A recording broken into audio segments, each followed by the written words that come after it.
In the heart of a busy city, where skyscrapers kissed the clouds and streets buzzed with life, there stood a restaurant that sparkled like a diamond among pebbles. It was called the Gourmet Grill, an upscale eatery known for its mouth-watering steaks, elegant ambiance, and sky-high prices. People came from all over just to experience its charm. But what most people didn't know, what even the staff hadn't fully grasped yet, was that the restaurant had recently changed hands. New owner, a man larger than life, both in personality and stature. He wasn't your typical businessman in a suit. Instead, he was a celebrity chef, famous not only for his culinary genius, but also for his quirky humor and down-to-earth vibe. This guy knew how to cook up a storm in the kitchen and stir laughter outside of it. His fame stretched far beyond the food world. He was a household name, someone everyone recognized instantly. Yet, despite his stardom, he preferred staying grounded. On this particular evening, he decided to pay his newly acquired restaurant a visit, not as the big boss everyone expected, but as just another customer looking to enjoy a meal. Dressed casually in a pair of worn-out jeans, sneakers, and a hoodie pulled low over his head, he blended right into the crowd. No flashy watch, no entourage, nothing that screamed, "I'm important." He wanted to see firsthand how things were running, without anyone knowing who he really was. As he stepped inside, the aroma of grilled meats and freshly baked bread hit him like a warm hug. The dim lighting cast golden glows across the room, while soft jazz played in the background. Everything seemed perfect, or so it appeared on the surface.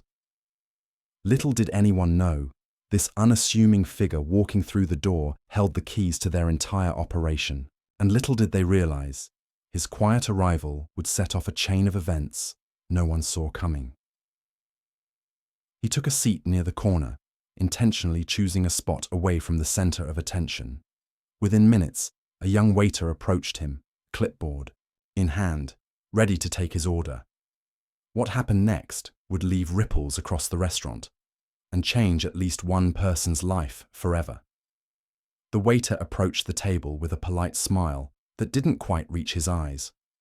He was young, probably in his early 20s, with a confident stride and an air of someone who thought they had life figured out. His name tag read Jake, though no one at the table knew it would soon become unforgettable. "Good evening," Jake said, his tone pleasant but distant, like he was reciting lines from a script. "Can I get you started with something to drink?" The man in the hoodie glanced up briefly before nodding. "Yeah, sure.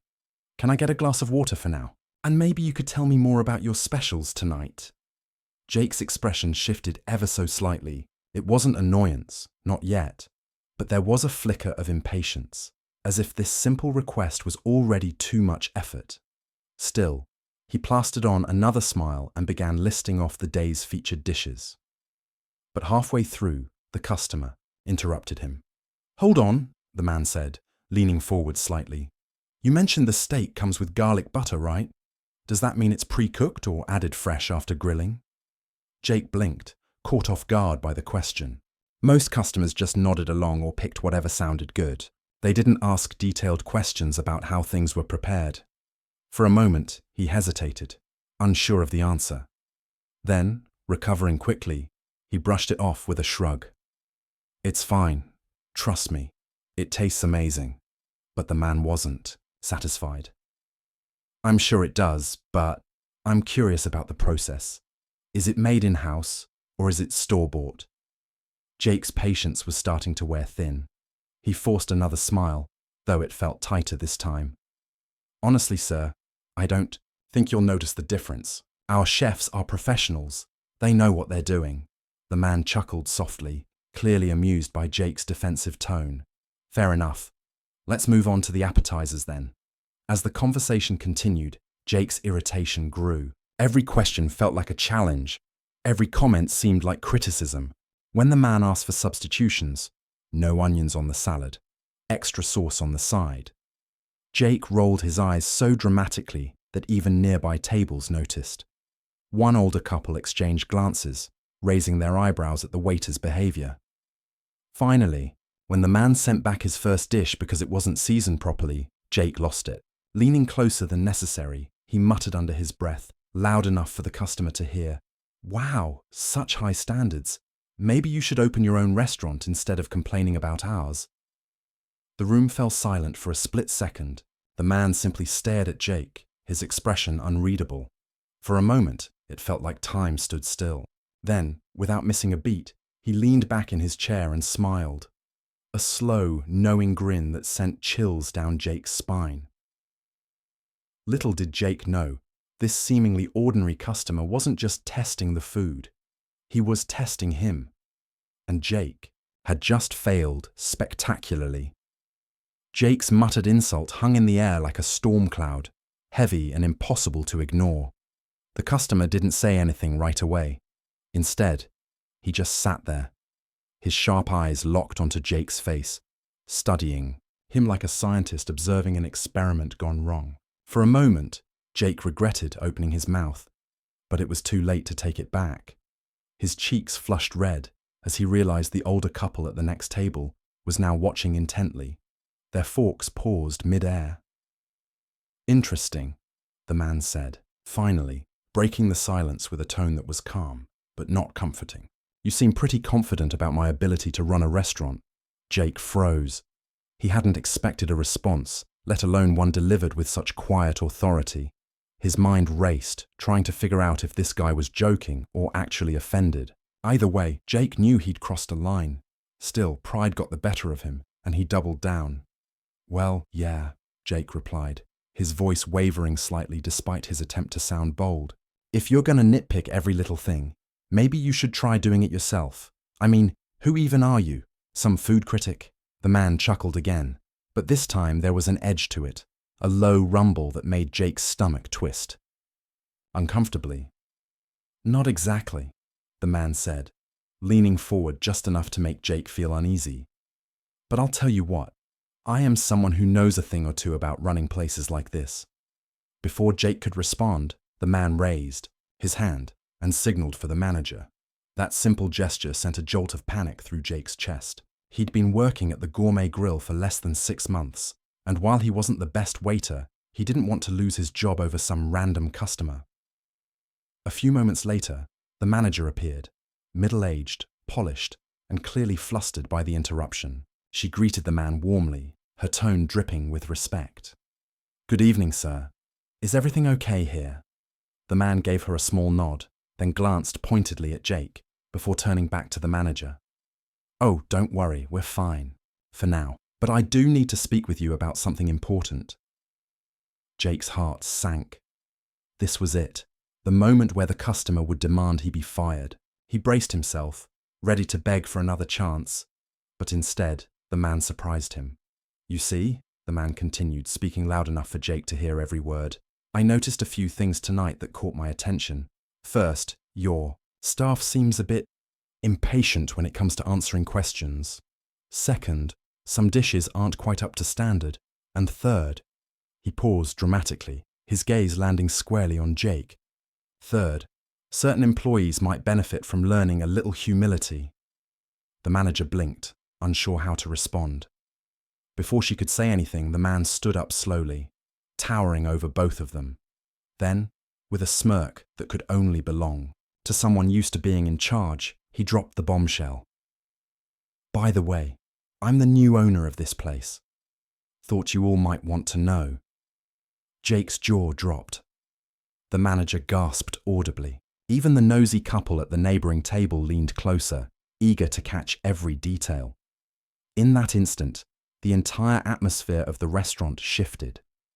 What started as a routine dinner had turned into a scene straight out of a movie, and Jake was the unwilling star. The room felt like it had been hit by a sudden freeze. Every eye in the vicinity was glued to the man standing tall, his hoodie now seeming less like a disguise and more like a statement. The waiter, Jake, stood, rooted to the spot, his clipboard dangling uselessly at his side. His face turned pale, then flushed bright red as the reality of the situation crashed over him like a tidal wave. The manager, caught completely off guard, stammered for words. "Well, wait. "You're the owner?" she asked, her voice trembling, with disbelief. "Sure am," the man replied with a casual shrug, as if owning a high-end restaurant was no big deal. He glanced around the room, taking in the stunned expressions of the staff and patrons alike. Then, turning back to Jake, he added, "And I think we need to have a little chat about customer service." "All right," the owner began, his tone calm but firm. "Let's talk about respect. Not just respecting me, but respecting the job, your co-workers, and most importantly, the customers. You ever stop to think why people come here? They're not just paying for food. They're paying for an experience. And part of that experience is how they're treated by people like you." Jake nodded slowly, avoiding eye contact. He wanted to argue, to explain how stressful it could be dealing with picky customers all day long, but he bit his tongue. Deep down, he knew the owner was right.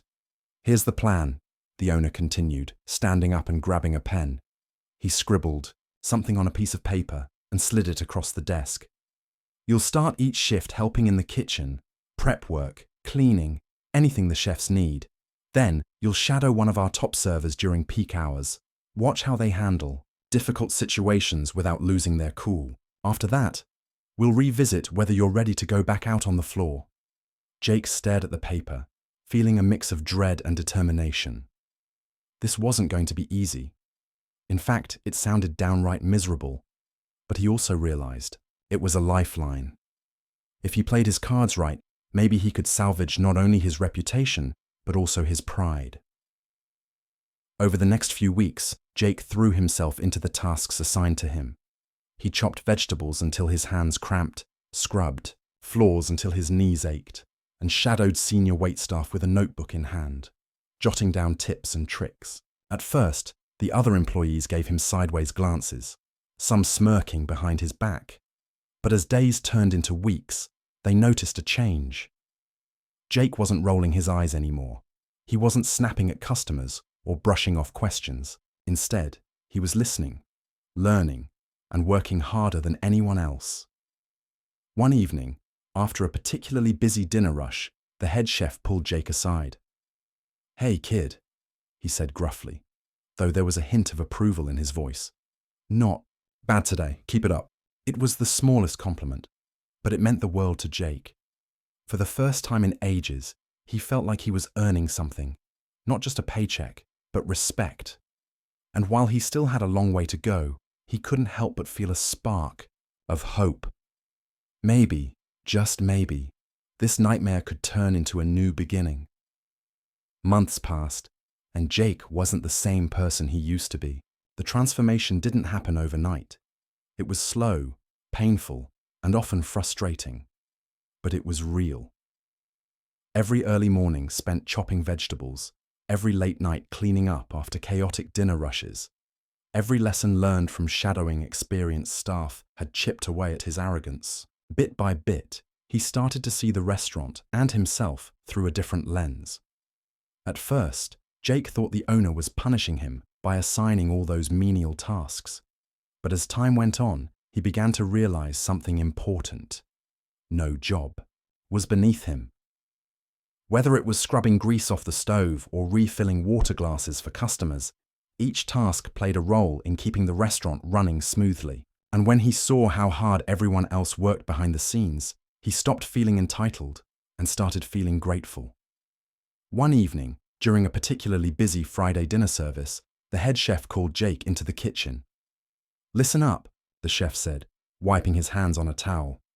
"We're swamped tonight, and one of our servers called in sick. Think you can handle tables?"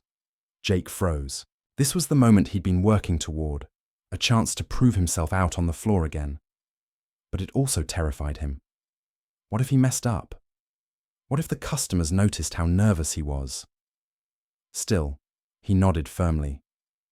"Yeah, I've got this."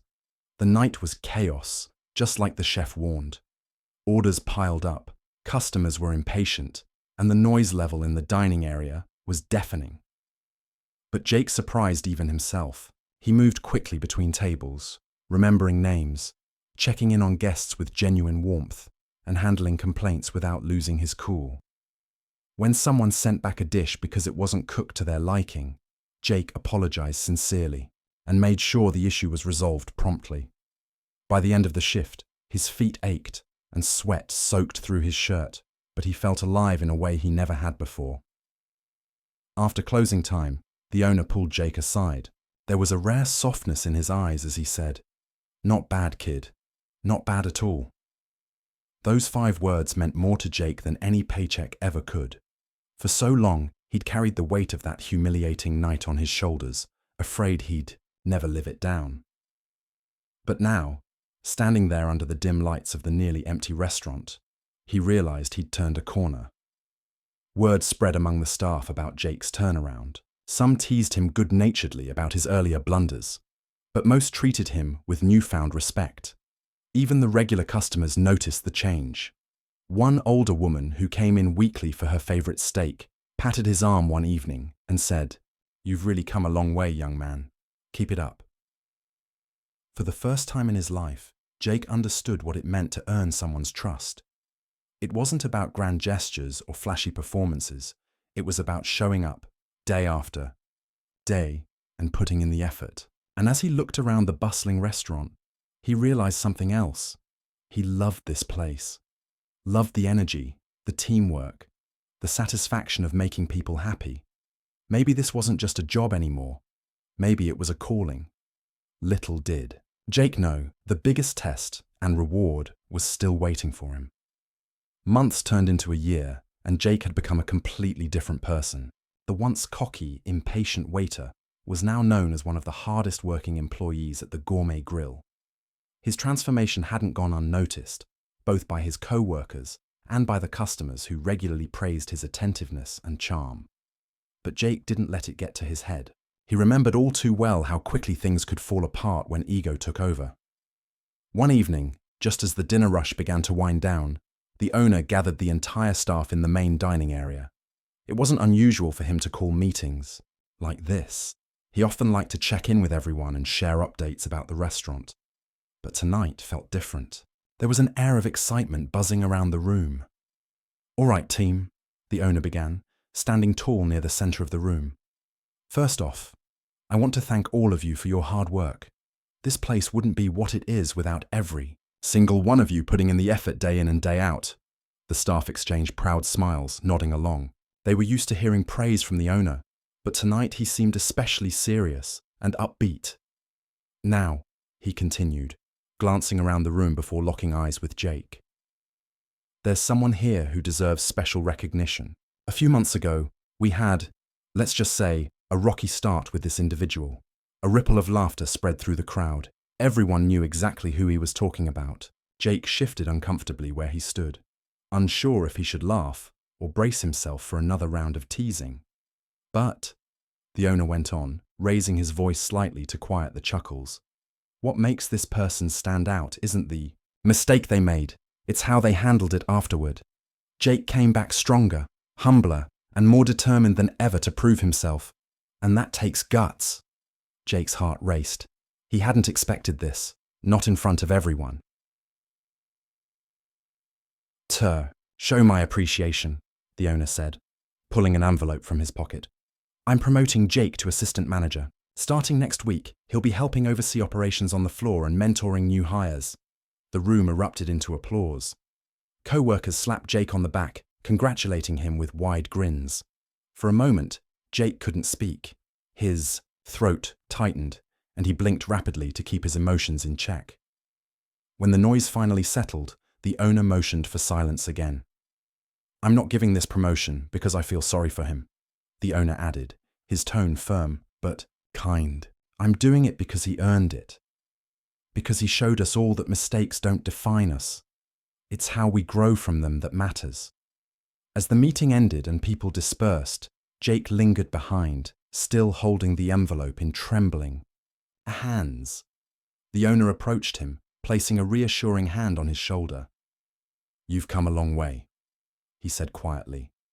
"Don't forget where you started, but don't let it hold you back either. You've got potential, kid. Use it wisely." Jake nodded, unable to find the words to express how much this meant to him. As he walked home that night, the cool breeze brushing against his face. He thought about everything that had led him to this point, the embarrassment, the long hours, the moments of doubt. And yet, here he was, standing on solid ground, ready to take the next step forward. For the first time in his life, Jake felt truly proud, not just of what he'd accomplished, but of who he'd become.